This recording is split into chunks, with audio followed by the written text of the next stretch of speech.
Hi! Hello friends. Welcome to our YouTube channel. So, మీరందరూ కూడా మన ఏపీ టెట్ బానే రాసారు. మంచి మార్క్స్ కూడా వచ్చాయి అందరికీ. So, I wish very all the best for upcoming DSC.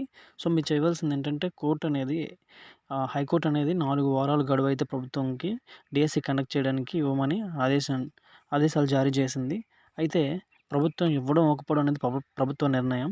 ఎందుకంటే మీరు ఒక టెక్నికల్‌గా, లాజికల్‌గా ఆలోచిస్తే ఈ డీఎస్‌సీ అనేది బిఫోర్ ఎలక్షన్సే ముందే జరుగుతుంది. సో, ఎలక్షన్ నోటిఫికేషన్ ఎప్పుడొచ్చింది షెడ్యూల్ ఈ మంత్ మార్చ్ 12ని రిలీజ్ అవుతుంది. సో, మార్చ్ 12 తర్వాత మార్చ్ 14 టు అండ్ ఏప్రిల్ 14 వరకు సో, ఈ 30 రోజులు కూడా ఎలక్షన్ ప్రచారం అయితే జరుగుతుంది. అండ్ దెన్ ఆఫ్టర్ ఆ తర్వాత మనకి ఎలక్షన్ కండక్ట్ అనేది ఏప్రిల్ 19 నుంచి పోలింగ్ అనేది స్టార్ట్ అవుతుంది.